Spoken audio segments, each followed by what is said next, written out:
and efficiency. These are the transportation achievements of modern science. The world's finest pursuit plane, capable of power dives faster than the speed of sound. Torpedo boats skimming the waters at a mile-a-minute clip. Monster tanks with a top speed better than 60 miles per hour. And not only in time of war, but in our daily lives as well. Farm tractors with high compression engines. Quick, efficient transportation. Comfort and perfect safety. Yes, man is conquering time and distance. But has science done its utmost? Has science reached the limits of achievement in transportation? To find the answer, let's look into the past, back to the beginning of this long road of progress. Back to the first of 5 great discoveries. The first milestone, the greatest single invention of all time, the wheel. Power was provided by animals or by man himself. The fuel was food. But more power was needed, and men searched for some means of creating power. Could the power of fire be harnessed through the wheel? Man tried for centuries. And in 1769, James Watt, bringing vast improvements to the earlier efforts of many others, developed the steam engine. His ideas were quickly applied in steam-driven carriages. Wood was the fuel, creating power to turn the wheel mechanically. And thus, the second great milestone was reached. But not, however, without some protest from the law. England, and the time is 1865. A noisy and dangerous vehicle dropping red-hot coals on the highway and driving horsemen and frightened teams into the field. Therefore, it is decreed by this act that no powered vehicle can use the highway anywhere in Great Britain unless it is preceded by a man on foot carrying a red flag. Good. I'm for it. But progress still continued. As Watt's engine was improved, man could use better fuels, coal, and in some cases natural gas. Yet even with these fuels, engines did not have enough power.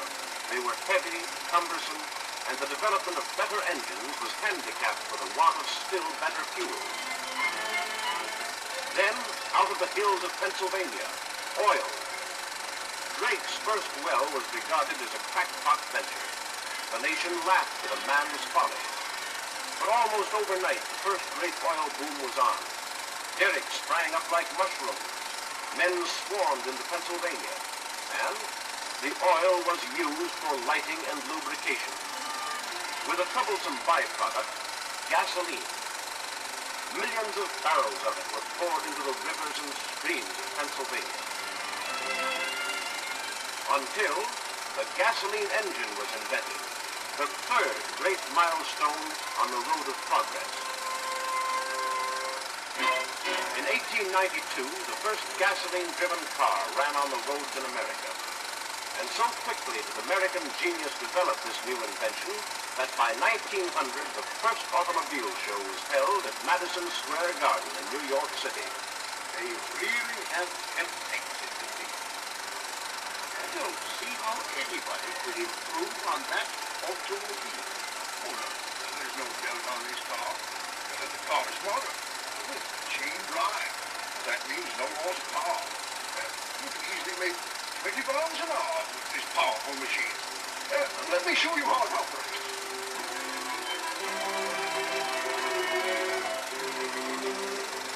But only a man could drive it. Only a man with the strength of Ajax, the cunning of Ulysses, and the speed of Hermes could crank and start these bulky contraptions. Something had to be done about this. And so, in 1912, it was done.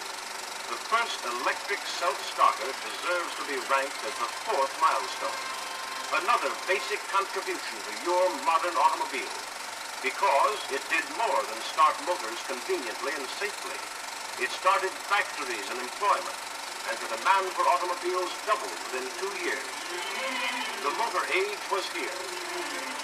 And from a seat behind the driver of this splendid achievement, let's review the long road over which we have rolled. We've come a long way, haven't we? From the hand-hewn cogwheel, the use of fire as a source of power, and on through to the slow development of the internal combustion engine and its starter. We're going places now, stepping on it, and why not? Ahead is the open road, open to progress, cleared of all obstacles to better cars with more power and more speed. Progress isn't high, hitting on all 4 cylinders. Uh-oh, what's that? Something holding back progress? Slowing us up? Listen to that sharp metallic sound from the engine. That means loss of power, overheating, and even damaged pistons and bearings. And here we believe the internal combustion engine will be a success. But listen to it.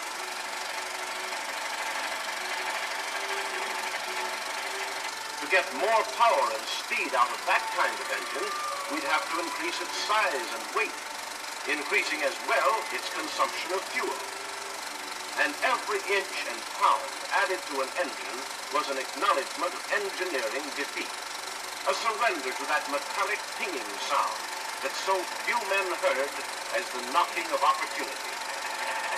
Many engineers believe progress in automotive design faced a stone wall. What caused the knock, they asked. The industry buzzed with arguments, differences of opinion, theories, and conflicting claims. It's the carburetor. Carburetor causes it. It's the exhaust manifold. It's the timing. It's the bearings. It's the cylinder head. It's the distributor. Timing. Wrist chain. Cargo.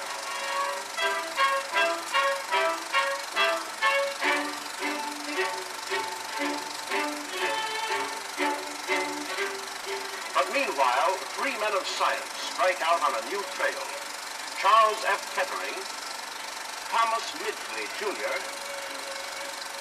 and T.A. Boyd. Theirs was an entirely new and unexplored field of investigation. They determined to prove their firm convictions that it was the fuel and not the engine that knocks. To their laboratory, then, went an order. They demanded to see the fuel actually at work, to look inside an engine when the knock occurred. We want a hole bored right through the side wall of the combustion chamber. About a 2-inch hole. Looking through a quartz window into the combustion chamber, these scientists found that the flame caused by the explosion of gasoline was blue during normal combustion, but white hot when knocking occurred. Temperature readings also indicated increased heat during knocking. So they devised a new instrument, a pressure time indicator, which registered the pressure inside the cylinder. During normal combustion, this instrument showed regular, even explosions. But when knocking occurred, there were irregular, jagged peaks, indicating a series of high pressures dropping off sharply to low pressures within the cylinder. And these irregular peaks at the point of combustion were heard as a knock.